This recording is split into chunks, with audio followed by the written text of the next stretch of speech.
Hello everyone. Welcome to For Nurses Preparation YouTube channel. I'm Neeraj Kumar Kathal. Today is 16th December 2021 and today's important nursing MCQs are: first question, what type of abnormal finding is identified in ECG during myocardial ischemia? अगर किसी person को myocardial ischaemia हो रहा है तो उसमें कौन सी ECG finding देखने को मिलेगी? Option A ectopic T wave, option B horizontal and smaller T wave, option C W pattern T wave, option D inverted and larger T wave. इन चारों ऑप्शंस में से आपको उस फाइंडिंग को सेलेक्ट करना है जो कि मायोकार्डियल इस्चीमिया होने पर आपको देखने को मिलेगी। The right answer is option D. जब भी किसी क्लाइंट में मायोकार्डियल इस्चीमिया या इंफ्रैक्शन होता है तो उस समय इन्वर्टेड और लार्जर टी वेव्स इंपॉर्टेंटली देखने को मिलती है। Option D is correct here. अब यदि आपसे पूछ लिया जाए कि मायोकार्डियल इंफ्रैक्शन में टोटल कौन से इंपॉर्टेंट चेंजेस ईसीजी में आपको देखने को मिलेंगे, तो याद रखिएगा तीन इंपॉर्टेंट चेंजेस जो कि एग्जाम में बार बार पूछे जाते हैं। आप चाहें तो इसका स्क्रीनशॉट भी ले लीजिएगा। सबसे पहला चेंज होता है एसटी सेगमेंट एलिवेशन। ईसीजी का जो एसटी सेगमेंट है उसमें एलिवेशन देखा जाता है और इसे हम एसटी एलिवेशन एमआई या स्टेम एमआई के नाम से जानते हैं। सेकंड चेंज आता है टी वेव इन्वर्जन, यानी जो टी वेव होती है वो इन्वर्टेड हो जाती है, उल्टी हो जाती है। और लास्ट आता है एबनॉर्मल न्यू क्यू वेव्स। अब इस पेशेंट में, इस पर्सन में एबनॉर्मल न्यू क्यू वेव्स बनने लग जाती हैं। सो ये तीन इंपॉर्टेंट फाइंडिंग्स हैं, याद रखिएगा। एसटी सेगमेंट का एलिवेट हो जाना, टी वेव का इन्वर्जन होना और एबनॉर्मल क्यू वेव्स का बनना।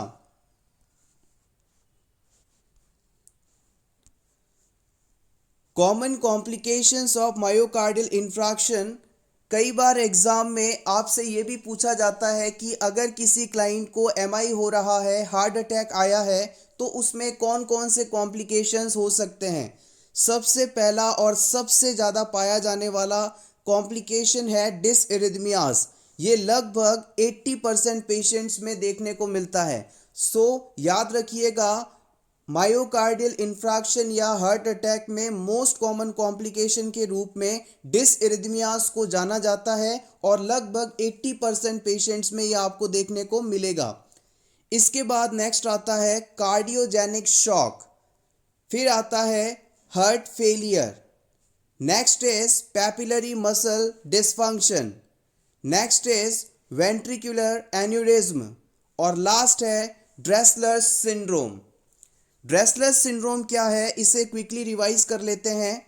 Post myocardial infarction syndrome characterized by pleuritic chest pain, pericarditis, fever and leukocytosis. अगर किसी पेशेंट में हार्ट अटैक आया और हार्ट अटैक आने के बाद उसमें प्लूरिटिक चेस्ट पेन, पेरिकार्डाइटिस, फीवर और ल्यूकोसाइटोसिस जैसी फाइंडिंग्स देखने को मिलें, तो ये कंडीशन या ये सिंड्रोम जो है ड्रेसलर्स सिंड्रोम के नाम से जाना जाता है। Question number 2, which hormone does not control blood glucose level in body? इन चारों ऑप्शंस में से आपको उस हार्मोन को सेलेक्ट करना है जो हमारी बॉडी में ब्लड ग्लूकोज के लेवल को कंट्रोल नहीं करता हो।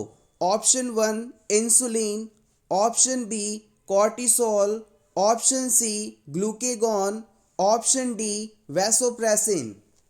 कौन सा हार्मोन ब्लड ग्लूकोज लेवल को प्रभावित नहीं करता, उसे सेलेक्ट करना है आपको। The right answer is option D. Vasopressin hormone हमारी बॉडी में शुगर लेवल या ग्लूकोज लेवल को अफेक्ट नहीं करता। इसके अलावा इंसुलिन, कॉर्टिसोल और ग्लूकेगॉन ये तीनों हार्मोन ब्लड शुगर लेवल या ग्लूकोज लेवल को अल्टर कर सकते हैं। आइए अब बात करते हैं इससे जुड़े कुछ इंपॉर्टेंट पॉइंट्स की। Any hormone that oppose the effect of insulin called counter regulatory hormone. ऐसा कोई भी हार्मोन जो हमारी बॉडी में इंसुलिन के इफेक्ट को पलट दे, यानी इंसुलिन का काम होता है हाइपोग्लाइसीमिया करना, और यदि कोई हार्मोन हाइपरग्लाइसीमिया करवा दे यानी शुगर लेवल को बढ़ा दे, तो इसे हम काउंटर रेगुलेटरी हार्मोन के नाम से जानते हैं। और हमारी बॉडी में glucagon, epinephrine, nor epinephrine, cortisol और ग्रोथ हार्मोन ये सभी काउंटर रेगुलेटरी हार्मोन के रूप में काम करते हैं। सिंपली यदि आप याद रखना चाहें तो इस तरह से याद रखिएगा, हमारी बॉडी में इंसुलिन एकमात्र ऐसा हार्मोन है जो बॉडी में शुगर के लेवल को कम करता है। इसके अलावा बाकी सभी जितने भी हार्मोन्स हैं वो शुगर लेवल को बढ़ाने का काम करते हैं। A single hormone, insulin, is only responsible for decreased blood glucose level, or we can call it as hypoglycemia. Vasopressin, also known as antidiuretic hormone, is not concerned with the blood glucose level. Vasopressin जो hormone है ये आपके hypothalamus से release होकर posterior pituitary gland में store रहता है और इसका काम ब्लड ग्लूकोज लेवल को मेंटेन करना नहीं है। Insulin and glucagon is secreted by the pancreas. याद रखिएगा, प्रीवियस एग्जाम में पूछा भी गया है कि इंसुलिन का सिक्रीशन कहाँ से होता है, तो आप बताएंगे इंसुलिन और ग्लूकेगॉन दोनों ही हार्मोन्स पैंक्रियास के द्वारा सिक्रीट होते हैं। आइए जानते हैं पैंक्रियास से पूछे जाने वाले कुछ important points. The pancreas is a pale grey retroperitoneal gland classified as both exocrine and endocrine gland. हमारे शरीर का एकमात्र ऐसा ऑर्गन जो कि एंडोक्राइन और एक्सोक्राइन दोनों ही तरह की ग्लैंड्स के रूप में काम करता है, उसे हम पैंक्रियास के नाम से जानते हैं। पैंक्रियास एक पेल ग्रे कलर की ग्रंथि है जो कि रेट्रोपेरिटोनियल ग्लैंड के रूप में जानी जाती है। पैंक्रियास का 99% जो पार्ट है वो एक्सोक्राइन फंक्शंस के रूप में काम करता है, एक्सोक्राइन ग्लैंड के रूप में काम करता है। पैंक्रियास का 99% पार्ट एक्सोक्राइन ग्लैंड के रूप में फंक्शन करता है, जबकि 1% पार्ट जो है एंडोक्राइन ग्लैंड के रूप में काम करता है। और इस 1% में जो पार्ट आता है उसे हम पैंक्रियाटिक आइसलेट्स के नाम से जानते हैं। पैंक्रियास का 1% पार्ट पैंक्रियाटिक आइसलेट के नाम से जाना जाता है और ये एंडोक्राइन ग्लैंड के रूप में काम करता है। एंडोक्राइन ग्लैंड ऐसी ग्लैंड्स हैं जो अपने सिक्रीशंस को डायरेक्टली ब्लड में पोर करती हैं, सिक्रीट करती हैं। Endocrine function of pancreas 1% is performed by the islets of Langerhans or pancreatic islands. Pancreatic islands contain mainly 3 types of cell.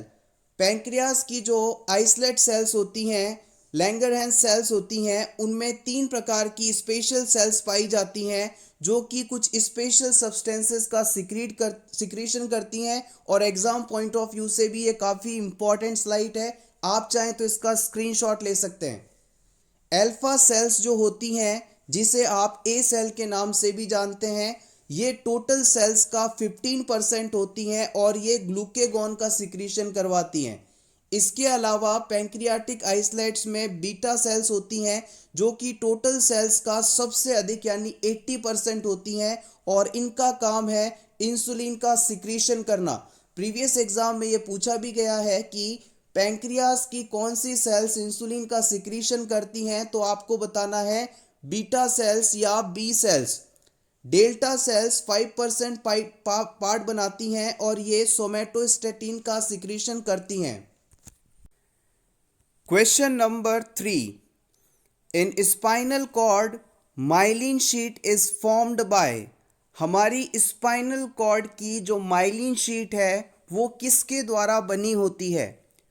Option A, swan cells के द्वारा, ऑप्शन बी, ओलिगोडेंड्रोसाइट्स के द्वारा, option C osteocytes के द्वारा, option D microglia के द्वारा।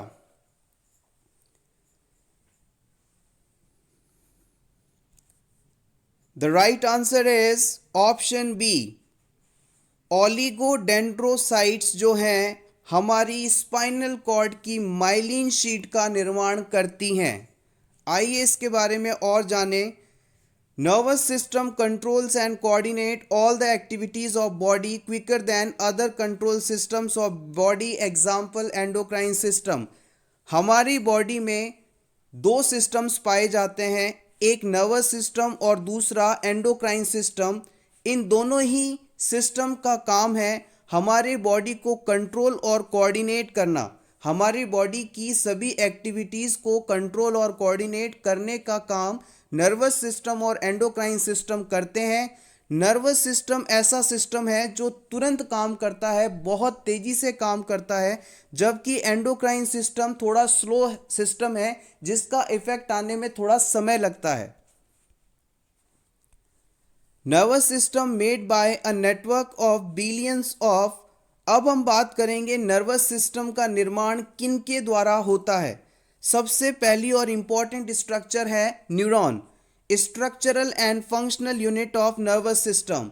Neurons को हम नर्वस सिस्टम की स्ट्रक्चरल और फंक्शनल यूनिट के नाम से जानते हैं। और सेकंड इंपॉर्टेंट स्ट्रक्चर आती है न्यूरोग्लिया या फिर glial cells. The supporting structure of nervous tissue, it includes the astrocytes, oligodendrocytes, microglia into CNS and Schwann cells and satellite cells into PNS। Nervous system में दो इंपॉर्टेंट चीज़ें हैं। सबसे पहली इंपॉर्टेंट चीज़ है न्यूरॉन, ये इसकी स्ट्रक्चरल और फंक्शनल यूनिट के रूप में जानी जाती है। अब इन न्यूरॉन्स का ख्याल रखने के लिए कुछ और सपोर्टिंग सेल्स पाई जाती हैं जिन्हें हम न्यूरोग्लिया या ग्लियल सेल्स के नाम से जानते हैं। ये ग्लियल सेल्स कई प्रकार की हो सकती हैं, इनमें एस्ट्रोसाइट, ओलिगोडेंड्रोसाइट्स, माइक्रोग्लिया आदि। हर सेल का कुछ पर्टिकुलर काम है। एग्जाम में अक्सर यहाँ से क्वेश्चंस भी पूछे जाते हैं। आइए क्विकली शॉर्ट में इन सभी सेल्स के बारे में जान लें। First, astrocytes, largest and most numbers neuroglial cells helps to make blood brain barrier. हमारा जो ब्लड ब्रेन बैरियर है उसका निर्माण एस्ट्रोसाइट्स के द्वारा किया जाता है। Next, oligodendrocytes, it responsible for the formation and maintenance of myelin sheath around the axon of CNS। हमारे न्यूरॉन का जो एक्सॉन वाला पार्ट होता है, जैसे मान लीजिए ये हमारा न्यूरॉन है, नर्व सेल है, इसका जो ये एक्सॉन वाला पार्ट है इसके ऊपर माइलिन शीट पाई जाती है, एक तरह की प्रोटेक्टिव कवरिंग होती है। इसका निर्माण ओलिगोडेंड्रोसाइट्स के द्वारा किया जाता है। नेक्स्ट सेल है microglia cells. Cells function as macrophages when they migrate to damage the CNS tissue. हमारी बॉडी में जो माइक्रोग्लिया है वो मैक्रोफेज के रूप में काम करती है।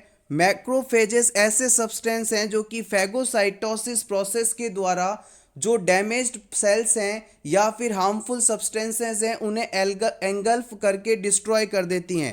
फैगोसाइटोसिस प्रोसेस का मतलब है, मान लीजिए ये कोई हार्मफुल बैक्टीरिया है, अब इस बैक्टीरिया को हमारी जो फैगोसाइटिक या मैक्रोफेजेस हैं वो एनगल्फ करके अपने अंदर एब्जॉर्ब करके उसे डिस्ट्रॉय कर देती हैं। ये प्रोसेस फैगोसाइटोसिस प्रोसेस कहलाता है। कुल मिला के हम कह सकते हैं इनका काम प्रोटेक्शन से संबंधित है।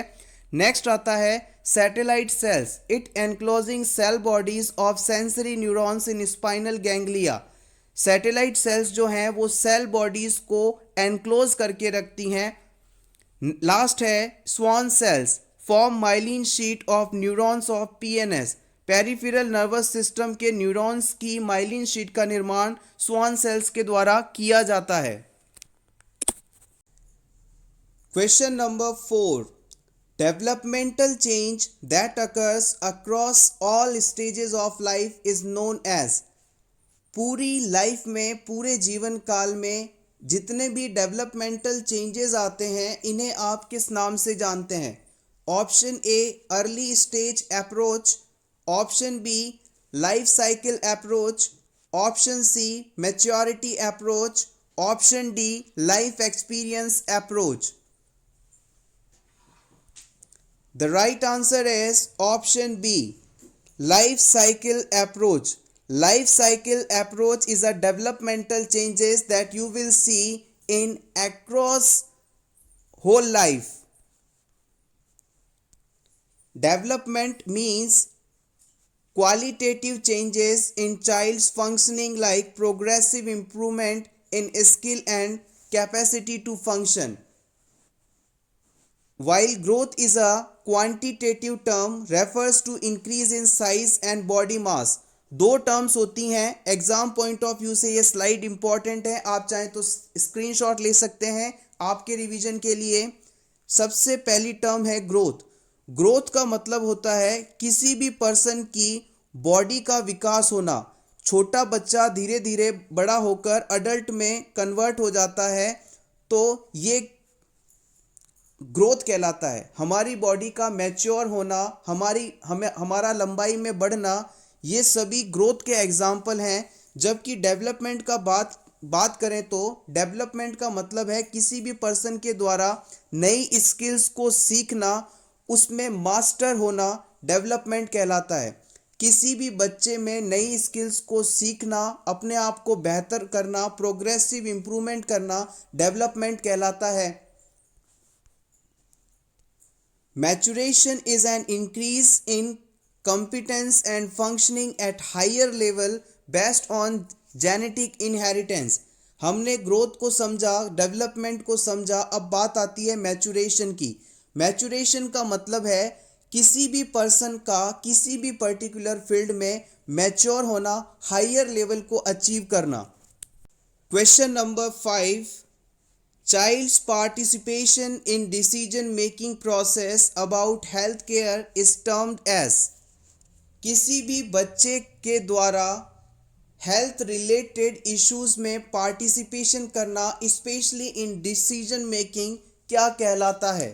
ऑप्शन ए कॉगिजियलिटी, option B advocacy, option C ethics, option D assent.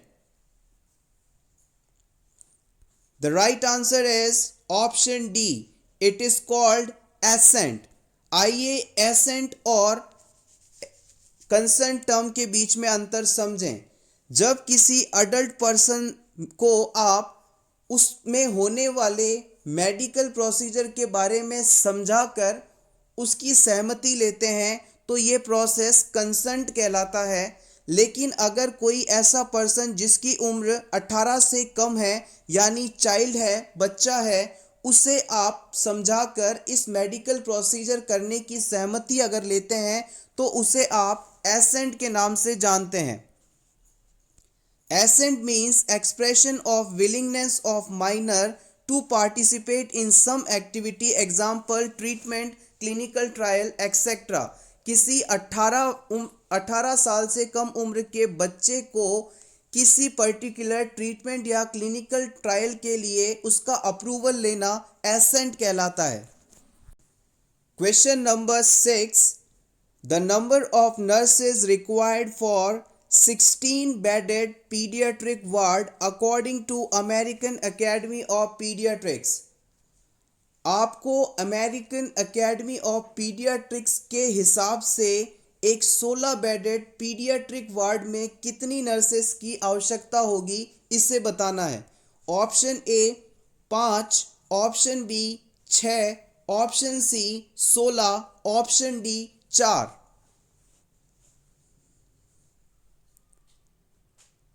The right answer is option A, it is 5. Let's see about this.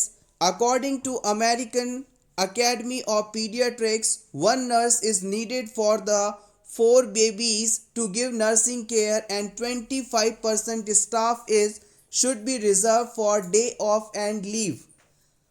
American Academy of Pediatrics के अनुसार 4 छोटे बच्चों को संभालने के लिए एक नर्स अपॉइंट की जाती है, यहाँ पर टोटल बेबीज़ हैं 16, तो टोटल 4 नर्सेस की आवश्यकता होगी और 25% स्टाफ को आपको अगर डे ऑफ या लीव के हिसाब से रिजर्व में रखना है तो एक स्टाफ को और बढ़ा देंगे, तो टोटल जो आंसर होगा वो 5 नर्सेज आएगा। Hopefully it is clear, take screenshot for your revision. इसके अलावा फादर ऑफ पीडियाट्रिक यदि आपसे पूछा जाए तो आप बताएंगे Abraham Jacob. Abraham Jacob is a father of paediatrics. Next, best shape for paediatric ward is square. Exam में प्रीवियसली ये क्वेश्चन पूछा गया है कि पीडियाट्रिक वार्ड जो है किस शेप के होने चाहिए, तो आप बताएंगे it must be square shape. Optimum temperature of paediatric ward is 28 degree centigrade. Paediatric ward का max optimum temperature, best temperature 28 degree centigrade माना जाता है। Minimum area provided to infant into hospital is 100 square feet और 10 square metre square. किसी एक infant को एक hospital में कितना स्पेस दिया जाता है, तो आप बताएंगे 100 स्क्वायर फीट या फिर 10 स्क्वायर मीटर।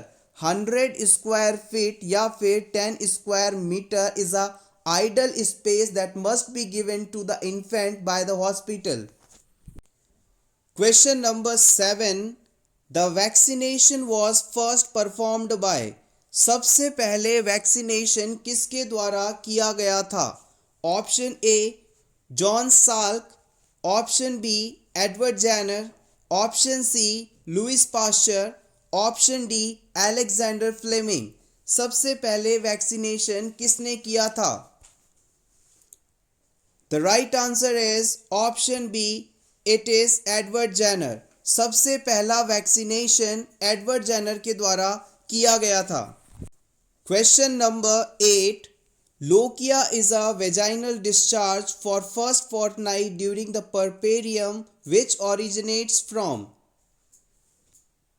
पोस्टपार्टम पीरियड या परपेरियम पीरियड में वेजाइनल डिस्चार्ज लोकिया देखा जाता है।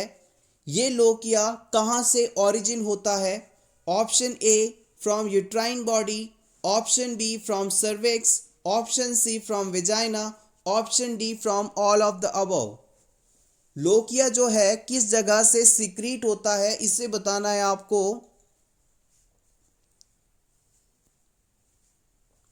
The right answer is option D. जो लोकिया है वो यूट्राइन बॉडी, सर्विक्स और वेजाइना सभी जगह से सीक्रीट होने वाला सब्सटेंस है। आइए लोकिया के बारे में जानें। बहुत ही इंपॉर्टेंट टॉपिक है, प्रीवियस एग्जाम में यहाँ से कई बार क्वेश्चंस पूछे गए हैं। Lochia is a puerperal vaginal discharge of blood, debris, mucus and tissue. Lochia delivery के बाद सीक्रीट होने वाला ऐसा सब्सटेंस है जिसमें ब्लड, डिबेरिस, म्यूकस और टिश्यूज का मिक्सचर होता है। It generated from uterine body, cervix and vagina. इसका सिक्रीशन यूट्राइन बॉडी, सर्विक्स और वेजाइना से होता है।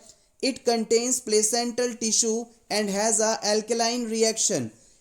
इम्पॉर्टेंट है कि अगर किसी ऐसा क्वेश्चन पूछा गया था कि अगर डिलीवरी के बाद किसी वुमेन में ब्लड के साथ टिश्यू के क्लॉट्स आ रहे हैं तो आप इसे क्या कहेंगे, तो इसे आप लोकिया के नाम से जानते हैं। और ये टिश्यू क्लॉट्स प्लेसेंटा के पार्ट्स हो सकते हैं। और याद रखिएगा जो लोकिया की पीएच होती है वो एल्कलाइन होती है। There are 3 types of lochia based on colour. अगर हम लोकिया को उसके कलर के हिसाब से क्लासीफाई करें तो टोटल 3 टाइप्स के लोकिया होते हैं। सबसे पहला टाइप है lochia rubra, then lochia serosa, then lochia alba. ये 3 इंपॉर्टेंट टाइप्स हैं। सबसे पहले बात करते हैं लोकिया रुब्रा की। इसे हम लोकिया क्रूएंशा के नाम से भी जानते हैं। Is a bloody red postpartum vaginal discharge with fleshy odour present during first 4 days. Delivery के बाद पहले 4 दिनों तक जो फ्लैशी स्मेल वाला रेड कलर का डिस्चार्ज निकलता है उसे हम लोकिया रुब्रा के नाम से जानते हैं। Next is Lochia cirrhosa. It is a thin watery yellow or pale brown or pink color postpartum vaginal discharge between 5 to 9 days. Lochia cirrhosa जो है डिलीवरी के बाद 5वें दिन से लेकर 9वें दिन के बीच देखा जाता है। ये लोकिया रुब्रा की तुलना में थोड़ा पतला होता है, वाटरी होता है। दिखने में ये येलो, पेल ब्राउन या पिंक कलर का हो सकता है। लास्ट आता है लोकिया अल्बा। इसे हम लोकिया प्रू लेंटा के नाम से जानते हैं। ये वाइट पोस्टपार्टम वेजाइनल डिस्चार्ज होता है जो कि 10 से 15 दिनों के बीच पाया जाता है। डिलीवरी के 10 से 15 दिनों के बीच सिक्रीट होने वाला वाइटिस लिक्विड लोकिया अल्बा कहलाता है। तीनों प्रकार के लोकिया को याद रखने के लिए आप इस ट्रिक का इस्तेमाल कर सकते हैं। RSA रसा, RSA रसा, lochia rubra, lochia serosa, lochia alba. Question number 9. A patient is in stage of dying and says, I just want to see my grandchild's birth, then I am ready. Identify which stage of dying is this. एक patient जो कि मरने वाला है, dead होने वाला है, वो ये कहता है कि मैं अपने ग्रैंडसन की बर्थ देख लूं और फिर मैं उसके बाद मरने को तैयार हूं। तो ऐसा करके वो कौन सी स्टेज को शो कर रहा है? Option A depression, option B acceptance, option C bargaining, option D anger. The right answer is option C. यहां पर जो पर्सन है वो बार्गेनिंग कर रहा है। कुबलर रॉस के द्वारा स्टेज ऑफ डाइंग दिया गया था। इसमें बार्गेनिंग नाम का स्टेज होता है जिसमें पर्सन बार्गेन करने की कोशिश करता है कि ऐसा हो जाए तो मैं ऐसा करूं, फिर मैं ये इसके लिए तैयार हूं। So this is the example of bargaining. आइए इसके बारे में जान लें, कुबलर रॉस की इस थ्योरी के बारे में। इन 1969 psychiatrist Elizabeth Kübler and Ross introduced 5 stages of grief which are denial, anger, bargaining, depression and acceptance। 1969 में एलिजाबेथ कुबलर रॉस के द्वारा 5 स्टेज ऑफ ग्रीफ दिया गया था जिसमें डिनाइल, एंगर, बार्गेनिंग, डिप्रेशन और एक्सेप्टेंस को इंक्लूड किया गया था। इसे याद रखने के लिए आप मिनेमोनिक DABDA दाबदा को याद रख सकते हैं। D for denial, A for anger, B for bargaining, D for depression, A for acceptance. आप चाहें तो स्क्रीनशॉट भी ले सकते हैं। सबसे पहले हम बात करेंगे स्टेज 1 की, जिसे आप डिनाइल के नाम से भी जानते हैं। This can not happen to me. जैसे ही पेशेंट को ये पता चलता है कि उसे किसी प्रकार की टर्मिनल इलनेस है, तो वो कहता है कि नहीं, ये रिपोर्ट्स गलत हैं, मुझे ये बीमारी हो ही नहीं सकती। वो इस सिचुएशन को डिनाई करने की कोशिश करता है। इसके बाद इस थ्योरी के अनुसार सेकंड स्टेज आती है anger. Why is this happening? Patient को गुस्सा आता है कि मेरे साथ ऐसा क्यों हो रहा है। स्टेज 3 में पेशेंट बार्गेनिंग करता है। If this avoided I will worship daily. इसका एक उदाहरण कि वो गॉड से प्रे करता है कि आप मुझे ठीक कर दीजिए, मैं रोज आपकी प्रे करूंगा, इस तरह से। फोर्थ स्टेज आती है डिप्रेशन। इसमें I don't like anything. Patient कहता है कि मुझे कुछ भी अच्छा नहीं लगता, वो आइसोलेशन की तरफ जाने लगता है, डिप्रेशन में चला जाता है। ये फोर्थ स्टेज है कुबलर रॉस की थ्योरी के अनुसार। और लास्ट स्टेज आती है फिफ्थ स्टेज, जिसे आप एक्सेप्टेंस या रियलाइजेशन की स्टेज कहते हैं। इसमें पेशेंट इस सिचुएशन को या रियलिटी को एक्सेप्ट कर लेता है कि हाँ, उसे ये इलनेस या ये तकलीफ है और उसे इसके साथ ही रहना होगा या फिर उसकी डेथ होने वाली है। Last question of this today's session, question number 10। Which of the following ECG finding indicate the presence of hypokalemia? अगर किसी पेशेंट में पोटेशियम का लेवल कम है तो उसके ईसीजी में किस प्रकार के चेंजेस देखने को मिलेंगे। Option A tall peak T wave, option B ST segment depression, option C widening of QRS complex या फिर option D prolonged PR interval.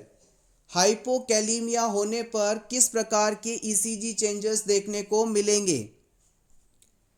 Previous exam में इस क्वेश्चन को पूछा गया है, इंपॉर्टेंट है। The right answer is option B ST segment depression.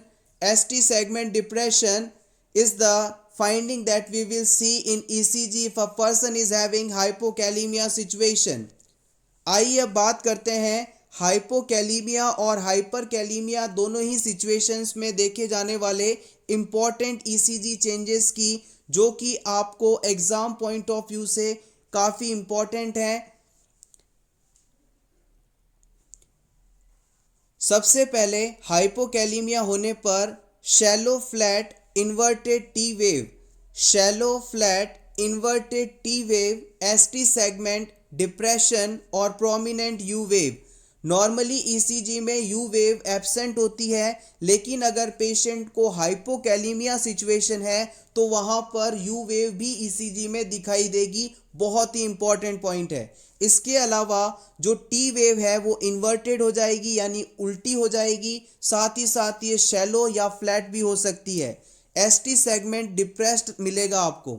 अब बात करते हैं हाइपरकैलीमिया में आने वाले ईसीजी चेंजेस की।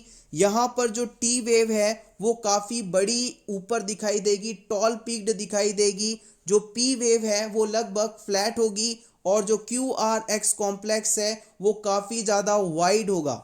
इसके अलावा पी आर इंटरवल जो है वो आपको प्रोलॉन्ग्ड मिलेगा, बढ़ा हुआ मिलेगा।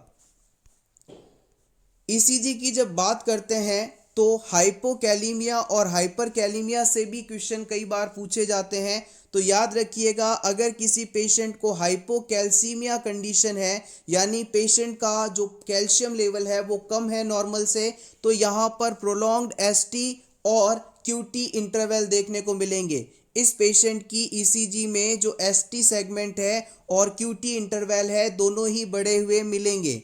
इसके अलावा यदि हम हाइपरकैल्सीमिया की बात करें तो यहाँ पर शॉर्टेंड एसटी सेगमेंट और वाइडेंड टी वेव्स देखने को मिलेंगी। एसटी सेगमेंट जो है वो शॉर्ट हो जाएगा और जो टी वेव्स हैं वो काफ़ी ज़्यादा वाइड होंगी। आप चाहें तो स्क्रीनशॉट ले सकते हैं।